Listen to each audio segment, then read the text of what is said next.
자, 오늘 잠언 이제 13번째 시간이 되겠습니다. 이제 마지막 한 주 남았습니다. 오늘 공부할 내용이 27장, 28장, 29장이 되겠고요. 그리고 이제 다음 주가 마지막인데 30장, 31장은 또 이제 다른 건데, 오늘까지 우리가 하는 것이 이제 솔로몬의 잠언이지 않습니까? 솔로몬의 잠언이고, 다음 주 마지막에 할 게 이제 그 당시에 아굴이라고 하는 지혜자가 있는데 그 아굴의 잠언을 볼 거예요. 아주 기가 막힌 내용이 있습니다. 이제 솔로몬의 잠언으로서는 이제 마지막 시간이 되는데요. 이제 오늘 잠언 13강이고 그 27장하고 28장, 29장 늘 말씀드렸다시피 이게 서론, 본론, 결론처럼 되어 있는 것이 아니고 이게 이제 그렇지 않습니까? 했던 말 또 하고 했던 말 또 하고 약간 틀어서 말하고 이러다 보니까 이게 장으로 나가는 게 무리가 됩니다만은 그래도 이제 그 장을 가지고 한 번씩 이제 그 주제를 뽑아 보는 건데요. 오늘 27장, 8장, 9장에서 이렇게 쭉 보면은 인간이 갖고 있는 그 죄라고 하는 거 있지 않습니까? 우리는 죄라고 얘기하잖아요.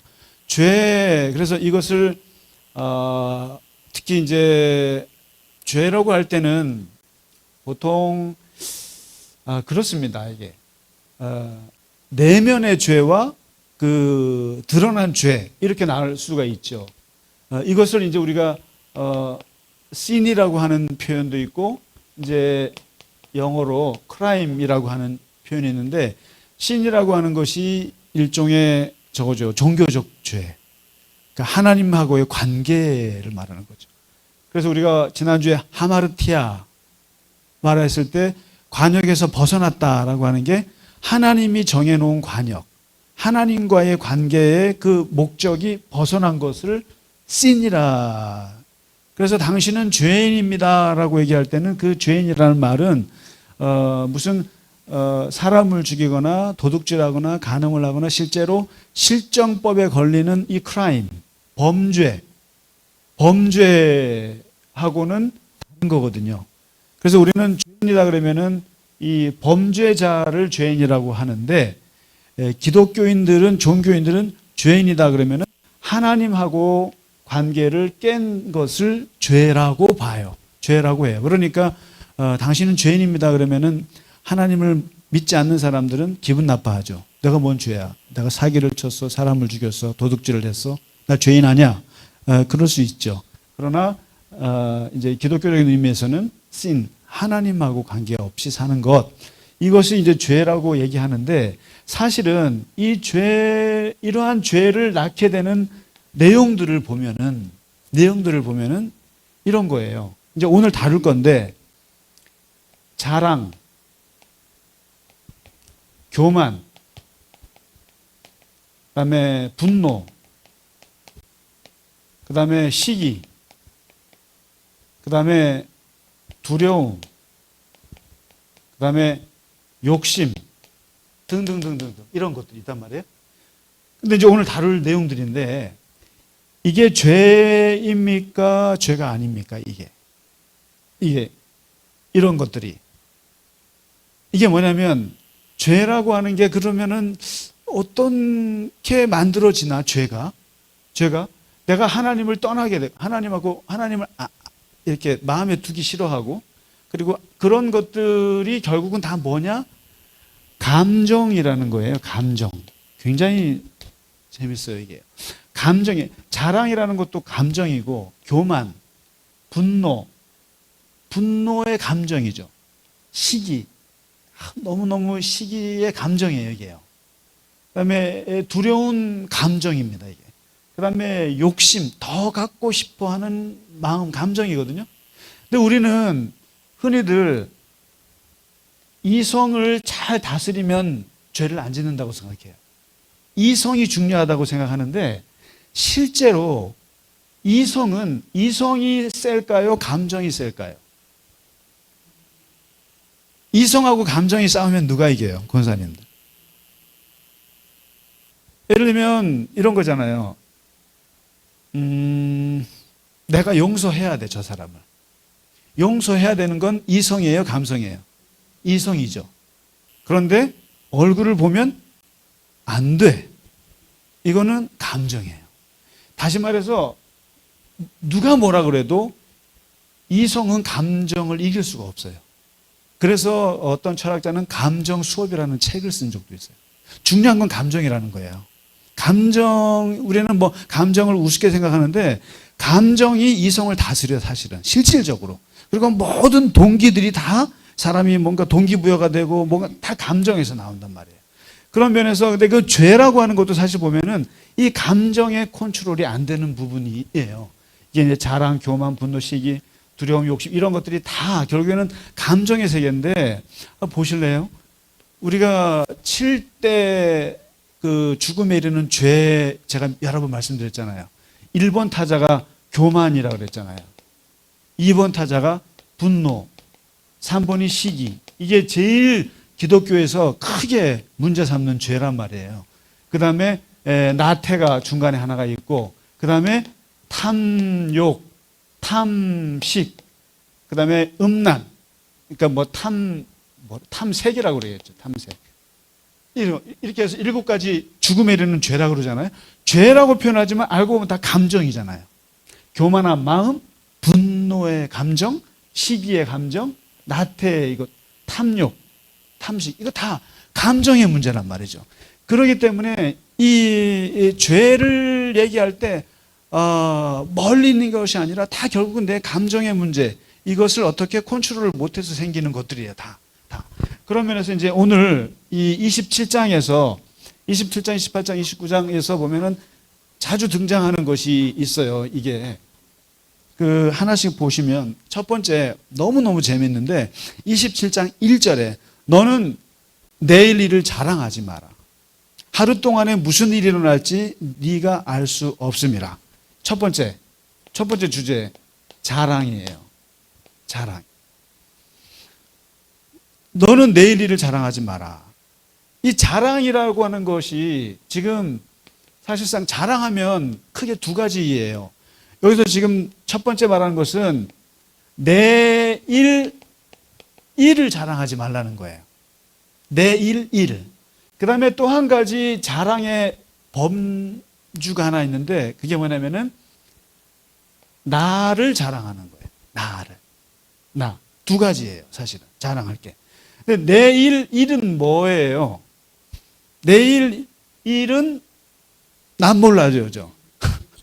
내일 일은 난 몰랐는데 내일 일을 자랑한다라는 사람은 이거는 정말 교만 중에 엄청나게 교만한 거예요. 왜냐하면 내일 일을 자랑할 수 있다는 얘기는 이 사람은 자기가 시간을 다스린다고 생각하는 사람이에요. 시간이 내 거라고 착각하는 사람이 내일 일을 자랑하는 거예요. 그래서 이게 지금 시간이라고 하는 것은 누구 겁니까? 하나님의 거예요. 시간은 하나님이 만드신 거예요. 그래서 우리가 이자를 받지 마라, 고리대금하지 마라 라고 하는 성경적 원리가 바로 그거예요. 어떻게 시간이 하나님의 건데 시간에다가 돈을 매기냐. 안 된다. 그래서 이제 그 성경에서는 이자를 받지 말라고 하는 거거든요. 근데 내일 일을 자랑한다는 얘기는 내가 이 시간을 지배한다라는 뜻이에요. 오늘과 내일에 어떠한 변수도 없어. 내가 정해놓은 그 크로노스대로 갈 거니까. 그러니까 나는 내일 내가 사장으로 취임해. 나 내일 대학에 붙어가지고 내일 들어가. 난 내일 진짜, 그리고 내 미래는 너무 막 자랑한단 말이에요. 자랑하는데 이 사람은 뭐냐면은 그 날이 이루어지는 것과 지금 사이에 그 시간이 하나님의 거라는 거를 망각하고 하나님이 어떤 변수로 역사할지에 대해서 전혀 생각하지 못한 바보 중에 바보예요. 세상에. 그러니까 이런 사람은 흔치는 않아요, 물론. 그러니까 항상 사람들은 내일 일은 난 몰라요라는 게. 그래서 거기에 대해서 어떤 일이 역사할지 모르는데, 그래서 이제 가장 어리석은 바보가 누구냐라고 말했을 때 예수님이 누가복음에서 예를 들었던 어리석은 부자가 돈을 벌어서 쌓아놓고 나는 여기서 평안히 쉬고 내가 평안히 살리라 라고 자랑을 했다가 그날 밤에 하나님이 쏙 데려갔단 말이죠. 그러니까 이게 내일 일을 자랑하지 말라. 그 사이에 어떤 일이 벌어질지 모른다. 이거. 그 다음에 나예요. 나를 자랑하는 거, 이것도 되게 바보 같은 거예요. 나를 자랑하는 거. 내가 어떻다고 나를 자랑하는 거. 이건 세상이 다 내가 내 중심인 거죠, 다. 이게. 그래서 이 나를 자랑하는 것. 그래서 이제 이게, 그럼 나를 자랑하는 건 뭐가 있느냐 봤더니 여기에 이제 많은 품목들이 있죠. 나와 관련된 걸 자랑하는 것. 나의 학식, 학력, 나의 가족, 나의 물질, 나의 외모, 나의 경력, 나의 성공, 너무나 많은 메뉴들을 갖고 있어요. 있죠. 그래서 보면 이제 그래서 우리 교회는 자랑할 때 항상 저거죠. 돈 내고 자랑한다. 우리 교회의 원칙이죠. 돈 내고 자랑한다. 특히 자식 자랑할 때는 전교인 식사를 내야 한다라고 하는 엄청난 계명이 우리 교회에 있죠. 그래서 함부로 그래서 왜 그러냐 그러면은 왜 자랑하고 싶단 말이에요. 인간은 자기가 저도 이렇게 올 때가 많아요. 조금이라도 나와 관련된, 나와 가족과 관련된 또는 나의 어떤 학식과 나의 지식과 관련된 것을 자랑하고 싶어요. 자랑하고 싶어 막 미치겠어요. 그런데 왜 자랑하는 것이 위험하냐? 왜 자랑하는 것이 위험하냐? 그 다음에 27장 2절이에요. 2절. 이게 2절에 이런 말이 나와요. 칭찬에 대해서 나와요. 칭찬. 자랑은 칭찬이랑 이어집니다. 칭찬. 칭찬이 나오는데 타인이 너를 칭찬하게 하고 내 입으로는 하지 마라. 외인이 너를 칭찬하게 하고 내 입술로는 하지 마라. 이게 뭐겠어요? 자랑을 절대로 네 입술로 하지 마라. 하고 싶으면 3쿠션으로 다른 사람이 너를 칭찬하게 하라. 다른 사람이 너를 칭찬하게 하라. 그래야 뭐를 안 받습니까? 다른 사람이 너를 칭찬하게 해야 여기서 나오는 게 시기 질투예요. 시기 질투의 타겟이 되기 때문에 그래요. 시기 질투의 타겟이 되기 때문에. 자, 요 시기 질투는 조금 다루도록 하고, 그래서 이제 방법은 두 가지인 거예요. 하나는 자랑하고 싶을 때는 돈 내고 자랑하면 되고, 돈 내고 그러면은 시기 질투를 저거 할 수 있어요. 이렇게 누를 수 있어요. 그 다음에 두 번째는 타인이 알아서 나를 칭찬하게 해주는 거예요.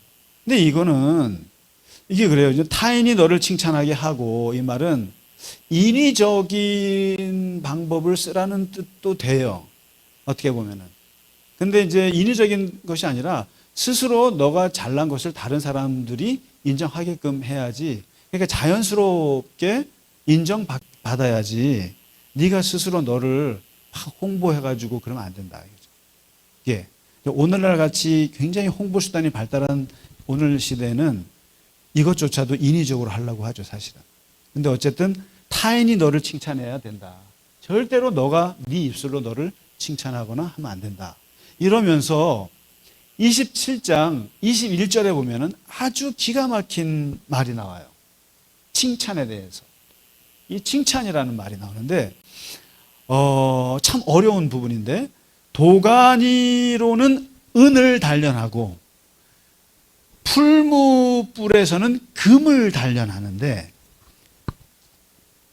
사람을 단련하는 것은 칭찬이다. 이렇게 했어요. 사람을 단련하는 것은 칭찬이다. 자, 이게 이제 보세요. 도가니에다가 은을 넣으면은 이게 단련이라는 게 뭐겠습니까? 불순물을 빼는 거예요. 불순물을 빼서 순수한 은을 만드는 거 단련이에요. 풀무불에서 이제 금을 넣었을 때 뜨거운 풀무불에서 불순물이 금에서 나는 게 이게. 그러면은 사람을 단련하는 게 뭐냐? 사람을 단련한다는 얘기는 성숙해진다는 건데, 이 안에 쓸데없는 그런 아까 지금 말했던 그런 쓸데없는 허영심, 욕심, 이런 마음의 똥 같은 것들, 이런 것들을 불순물을 제거해 주는 건데, 그 제거해 주는 도구가 칭찬이라는 거예요. 이게 무슨 말일까요?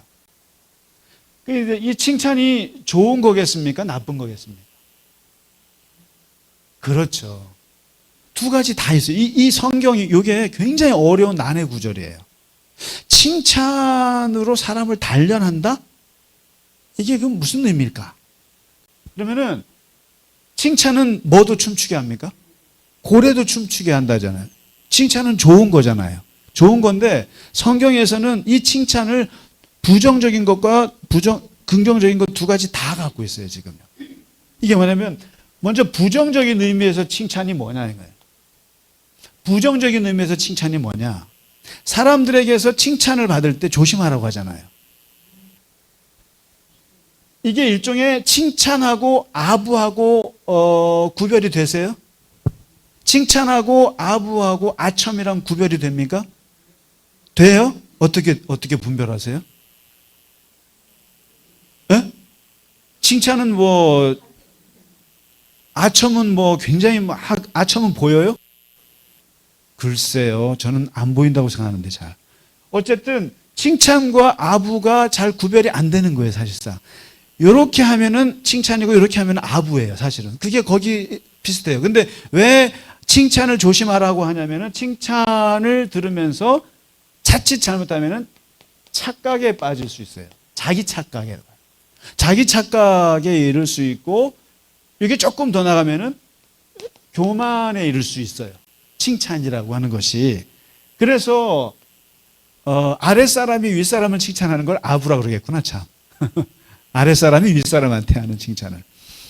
근데 그런 면에서 칭찬이 사람을 단련한다는 얘기는, 사람들이 나에게 좋은 말 해줄 때 거기에 내가 착각하거나 그러지 않고 끊임없이 나를 경계하고 나 자신을 분명하게 이렇게 깨닫음으로써 착각하지 않게, 그래서 내가 단련하는 그런 의미에서의 단련일 수도 있어요, 이게.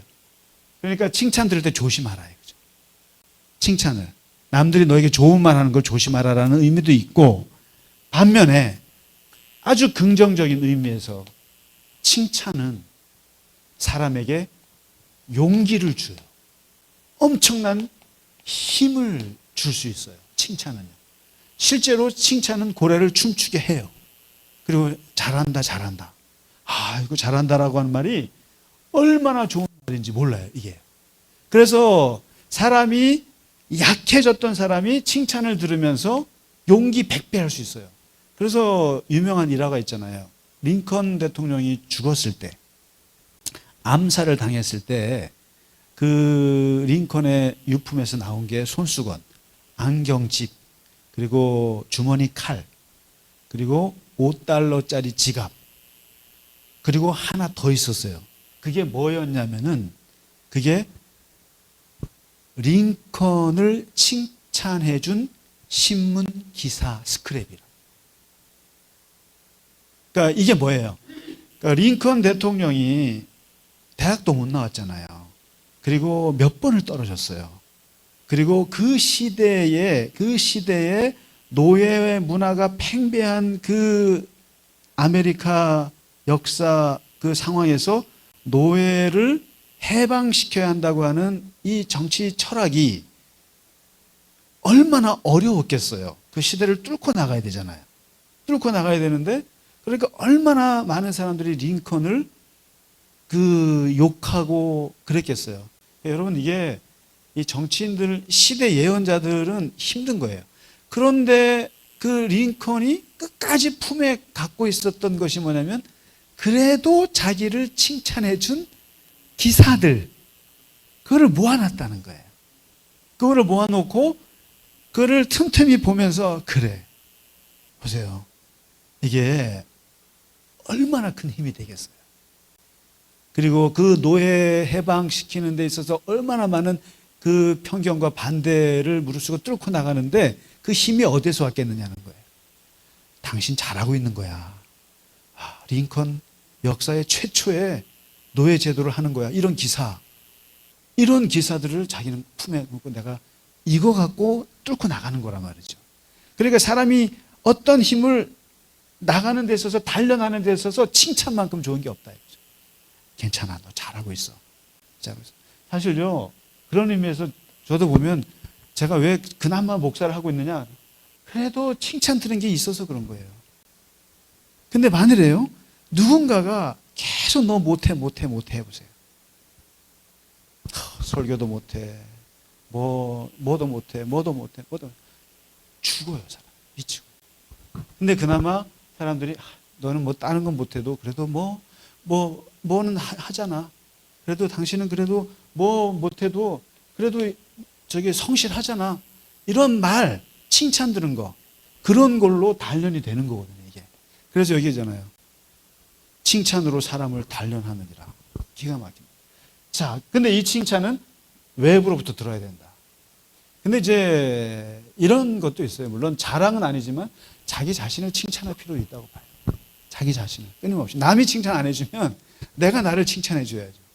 그래서 사람이 자존감이 떨어지면 못 삽니다. 자, 그 다음에 세 번째 지금 나오는 게, 그러면 이 자랑이라고 하는 것이 어디서 나오느냐? 교만에서 나온 거죠. 교만은 뭡니까? 교만하면은 이렇게 생각하면 자기중심적, 극단적 자기중심적 감정이라고 생각하시면 돼요. 세상을 다 자기중심적으로 보는 게 교만이에요. 모든 게 다 내가 주인이에요. 이게 교만의 감정인데, 그래서 이 자기중심적으로 세상을 보는 교만한 사람은 29장 8절에 보시면 거만한 자는 성읍을 요란하게 한다. 성읍을 요란하게 하죠. 자기중심적이니까. 그 다음에 29장 23절, 사람이 교만하면 이게 뭡니까? 자기 중심, 자기 고향이죠. 자기 높은 거잖아요. 자기가 제일 높은 거. 그러니까 교만하면 낮아지게 되겠고 겸손하면 영예를 얻으리라. 교만하면 필히 낮아진다. 그래서 이제 그 교만에 대해서 잠언은 많은 말을 합니다. 하나님께서 미워하시는 7가지 중에 1번이 교만이잖아요. 교만한 눈. 그러니까 다른 거 없어요. 자기 중심적 눈, 자기 고향적인, 자기가 제일 높다고 하는 이게 교만이니까. 그 다음에 교만은 이러기 때문에 패망의 선봉이다. 그 다음에 넘어지는데 앞잡이다. 넘어지고 싶으면 교만하라. 이거거든요. 자, 결국에는 이 교만이라는 것이 자기 중심적 감정을 갖고, 그래서 우리가 어린아이들이나 이래서 이게 어떻게 하면 자기 중심에서 벗어날 수 있는가? 이게 사실상 저거죠. 종교의 중요한 과제예요. 신앙의 중요한 과제죠. 어떻게 하면 자기 중심성에서 벗어날 수 있을까? 이게 교만이에요. 그 다음에 이 교만에서 나오는 것이 네 번째 3절이에요. 27장 3절에 보면은 분노를 다룹니다. 분노. 돌도 무겁고 모래도 가볍지 않지만 미련한 자의 분노는 이 둘보다도 무겁다. 돌도 무겁고 모래도 무거운데 분노하는 사람은 이 돌과 모래를 합친 것보다 더 무겁다. 이거죠. 대책이 없다는 얘기죠. 이 분노라고 하는 게. 그러면서 29장 22절에 보시면은 노하는 자는, 그러면 분노하는 자는 어떤 결과가 나오느냐 하는데, 다툼을 일으키고, 당연하죠. 다툼을 일으키고, 그 다음에 범죄를 저지를 가능성이 많다. 그 다음에 27장 4절에 보시면은 이제 곧 하면은 분은 잔인하다. 잔인하고 분노는 잔인하고 창수와 같이 엄청나게 흘러 넘치는 홍수 같은 거죠. 홍수. 범람하는 물과 같다. 이 분노의 홍수를 어떻게 막겠느냐. 아무도 못 막는다는 거예요. 그리고 잔인하다는 거예요. 분노. 범죄할 수 있다. 지금 보세요. 결국에 모든 폭력의 직접적인 원인이 되는 감정은 뭐겠습니까? 분노죠. 서현역 백화점에서 그 사건, 그 다음에 신림동에서 왜 출근하는 그 교사를 죽여. 그러니까 이제 정말 이게 이제 이게 이 사회 구조적인 것도 이제 문제가 있겠습니다만은 어쨌든 그냥 사실 이게 지금 사회 전체적으로 지금 뭔가 시스템 개선을 해야 돼요. 그러면 근데 어쨌든 그냥 감정으로 들어가자면은 결국 그렇게 된 게 다 뭐예요? 분노 조절이 안 되는 거죠. 분노. 근데 보세요, 지금. 분노라는 것이 어디서 왔느냐? 교만에서 왔다는 거예요. 자기중심적인 감정에서 온 거예요, 결국에는.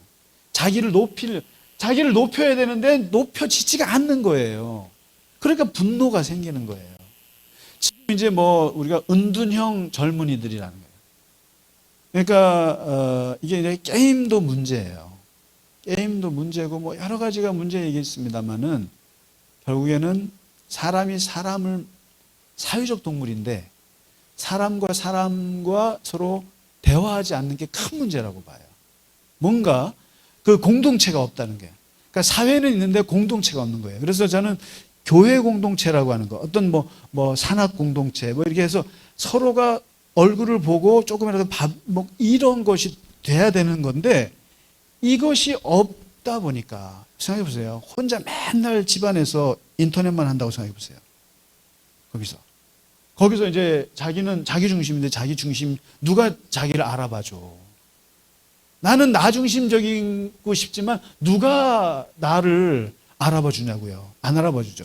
그러니까 이 교만한 상태의 감정은 분노를 낳게 돼 있어요. 당연히 분노를 낳게 돼 있고 분노는 뭐예요? 범죄를 낳는 사람을 죽이죠. 그냥 죽이는 거죠. 무서운 거죠. 그 다음에 이 분노와 함께 더 무서운 것이 있는데 다섯 번째 시기가 나와요. 시기 질투가 나와요. 시기 질투가 나오는데요. 이렇게 나와요. 부는 잔인하고 노는 창수 같거니와. 그러니까 범람하는 물 같지만 투기 앞에서야 누가 서리요. 이거죠. 뭡니까? 분노도 되게 무서운 거지만 투기 앞에서는 당할 자가 없다는 거예요. 분노보다 더 무서운 게 시기 질투라는 거예요. 쉽게 말해서 시기심 앞에서는 그 누구도 당할 수가 없다. 이제 이 시기심이 그래서 우리가 그 7대 죽음에 이르는 그 죄 중에 교만, 분노, 시기 이거 세 가지 정말 잘 보셔야 돼요. 이게 세 가지가. 근데 보세요. 그러면 시기는 분노가 살인의 1차적인 원인은 교만이에요. 그다음에 살인의 2차적인 원인은 분노예요. 가장 직접적인 원인은 시기예요. 질투예요. 인류의 최초의 성경에서 말하는 성경 창세기에 나오는 인류 최초의 살인 사건이 나오죠. 가인과 아벨이죠. 그럼 가인과 아벨의 최초의 폭력 사건, 살인 사건의 원인이 뭐예요? 시기잖아요. 아벨 거는 받으시고 내 거는 안 받아? 이거 시기예요. 사울 왕을 하나님께서 버리게 된 결정적인 이유가 뭐겠어요? 다윗에 대한 시기죠. 나는 천천, 쟤는 만만. 그럼 쟤는 죽여야지. 이게 시기심이에요. 인간의 모든 불행의 직접적인 원인은 다 시기심인데 이 시기심은 어디에서 오느냐? 비교에서 와요.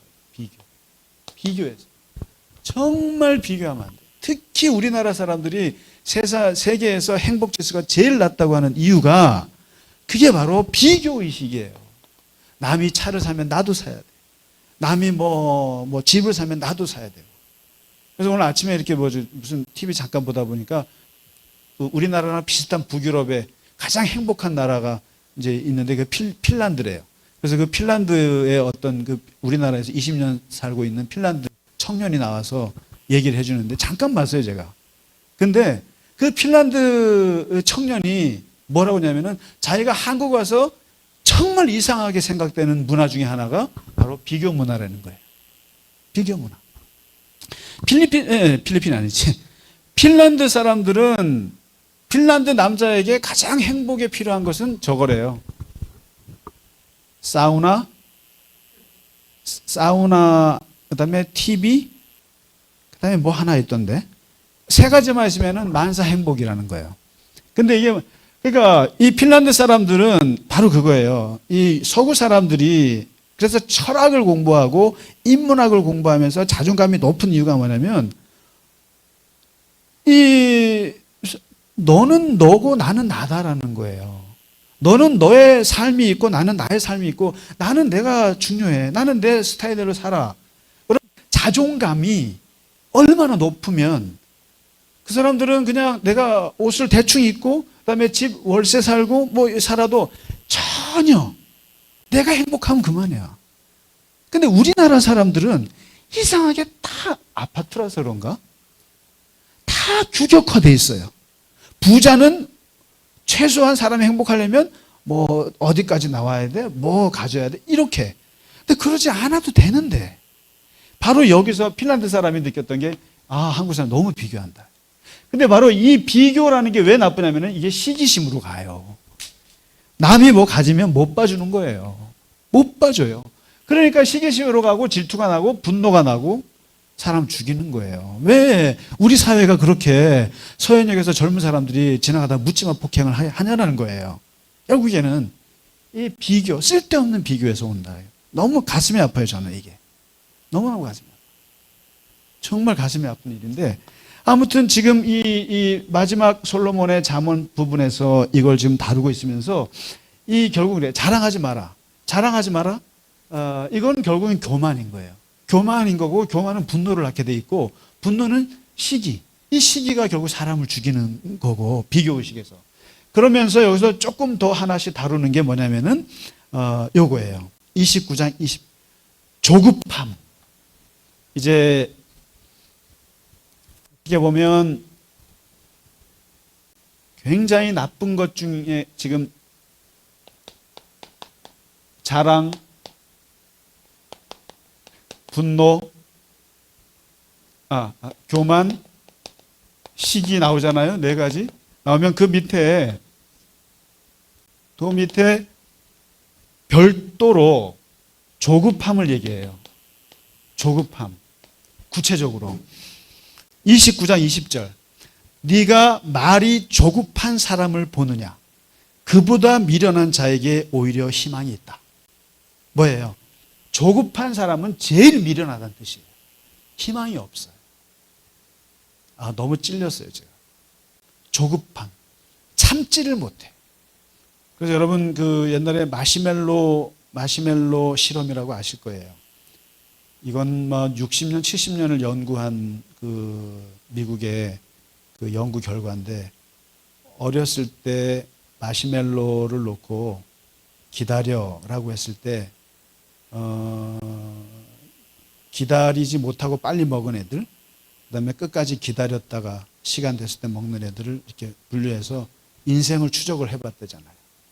추적을 했는데 끝까지 기다렸던 애들이 다 쉽게 말하면 성공하더라. 이런 거. 뭐냐면은 참지 못하고 인내하지 못하는 사람들은 결코 성공할 수 없다. 그러니까 조급한 사람은 희망이 없다라는 거예요. 이렇게 미련한 사람은 없다. 조급해서. 왜 아까 그거죠. 조급한 마음이 조급한 이유가 어디서 오냐라는 거예요. 이것도 또한 교만인 거예요. 뭐냐면 시간을 못 참는다는 게 무슨 뜻이에요? 시간을 내 거라고 생각하는 거예요. 이게. 그래서 우리가 이러지 않습니까? 하나님이 알아서 하실 거야. 하나님이 알아서 하셔. 하나님의 뜻이 이루어질 거야. 이렇게 얘기하는 것이 굉장히 조급함을 줄이는 아주 좋은 신앙적 말이에요. 하나님이 하실 거야라는 얘기는 내가 거기에 중심이 돼서 끼어들지 않고 내가 뒤로 물러나는 방법 중에 하나가 하나님이 하셔. 하나님이 하셔. 하나님이 하셔. 그래야 조급함이 떨어져. 내가 해야 돼. 그러면은 너무 조급해지는 거란 말이죠. 그러니까 우리가 신앙생활 하는 게 그렇게 좋은 게 그런 면에서는 마음을 비울 수가 있는 거예요. 하나님이 하실 거야. 하나님이 하실 거야. 뭐, 절에 들어가서 묵탁 안 드려도 돼요. 그냥 하나님이 하셔. 하나님이 하셔. 하나님이 하셔. 하나님이 하실 거예요. 그러면 내가 끼어들지, 조급해지지 않는 거죠. 그 다음에 두 번째, 아주 조심해야 될 두려움. 두려움이란다. 29장 25절에 사람을 두려워하면 올무에 걸리게 되거니와 여호와를 의지하는 자는 안전하리라. 두려움이라고 하는 것도 성경에서 너무나 강조하는 것 중에 하나예요. 왜냐하면 사람을 두려워하면 모든 만사가 다 얽힌다라고 하는 거죠. 실제로 왜 하나님께서 이스라엘 백성들에게 끊임없이 모세에게도 두려워하지 마라, 여호수아에게도 두려워하지 마라, 기드온에게도 두려워하지 마라, 다윗에게도 두려워하지 마라. 만나는 모든 당신의 종들을 하나님께서 두려워하지 마라 하는 이유가 뭐겠느냐. 너는 충분히 할 수 있어. 충분히 실력이 돼. 그런데 두려워하면은 그 감정이 들어가는 순간 올무에 탁 걸려. 그런 거죠. 그러니까 이게 그 사람은 긴장은 해도 되지만 두려워해서는 안 된다. 그리고 예수님께서는 이 두려움에 대해서 구체적으로 말씀하셨어요. 두려움의 대상을 분명히 하셨는데 절대로 두려워하지 말아야 될 것은 사람. 사람은 절대로 두려워하지 말고 절대로 두려워야 될 분은 하나님. 이거 분명히 하면 세상 만사 두려울 것 없다. 그러니까 하나님을 정확히 두려워하면 하나님이 진짜 이 세상을 다스린다고 분명히 믿는다 그러면은 사람을 두려워할 건 하나도 없다. 그래서요, 제가 최근에 읽은 요즘에 그 종교의 흑역사라고 하는 아주 재밌는 책을 읽고 있어요. 일본 세무국 출신인, 세무사 출신이었던 사람이 쓴 건데, 유대교, 가톨릭, 개신교, 불교, 이슬람, 이 5종교의 역사를 쭉 다루는데 돈에 관련된 역사들을 다루고 있는데 너무 재밌어요. 재밌는데 이분이 일본 사람인데 이분이 종교의 가장 아름다운 두 가지 강력한 그 교훈은 그거라는 거예요. 뭐냐면 첫째가 서로 상부상조. 모든 종교에는 서로를 도우라고 하는 큰 정신이 있다. 이거예요. 그 다음에 두 번째, 이 종교들이 갖고 있는 아주 중요하고 유익한 가르침이 바로 우상숭배 금지라는 거예요. 뭐냐면 신 외에는, 하나님 외에는 그 어떠한 피조물도 두려워하지 마라. 이걸 준 거라는 거예요, 종교가. 그러니까 옛날에 성황당 가서 또 산에 가서 자연을 숨기고 무서워가지고 이런 게 아니라 하나님 외에는 다른 것들을 두려워하지 않고 섬기지 않는, 이러면 이게 정신 건강에 너무 좋은 거예요. 사실은 그래요. 그래서 저도 사실 이 사람이 내가 생각하는 거 똑같이 알고 있다. 성경, 기독교가 좋은 게 그거거든요, 저는. 그러니까 어떠한 대단한 사장을 봐도, 어떠한 엄청난 정치인을 만나고 엄청난 권력자를 봐도 결국 저 인간도 다 하나님 앞에서 아무것도 아니야라고 하는 그러한 관점을 이 신앙인들은 갖고 있다는 거예요. 그러니까 두려울 게 없고 당당하다는 거예요. 당당. 그냥 사람들 앞에 쓸데없이 그러진 않아도 되는 거죠. 그래서 이 두려움, 하나님 외에는 두려워하지 마라. 여기서 그러잖아요. 잠언서에도 사람을 두려워하면 올무에 걸린다. 예. 그럼 예. 자, 오늘 여기까지만 할게요. 그래서 사실은 내용이 이제 더 있습니다만은 그거는 다음 주에 좀 하도록 하고요. 예, 한 주 더 가야 될 것 같아요. 그래서 한 가지 더 다루는 게 욕심 이렇게 나와요. 조급함, 그러니까 자랑과 분노와 교만과 시기, 이 거대 감정이죠.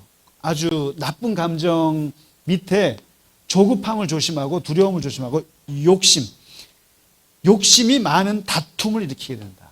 당연하죠. 뭐 더 말할 거 없죠. 다툼. 욕심이 많은데 그럼 다투지 않겠어요? 자, 이렇게 해서 그 27장, 28장, 29장에서는 오랜만에 이 인간이 죄에 이르게 되는 감정들, 7가지 감정이죠. 지금. 자랑, 교만, 분노, 시기, 그 다음에 조급함, 두려움, 욕심. 이런 감정들이 결국에 우리에게 실제적으로 문제가 된다. 이걸 말해주고 있고요.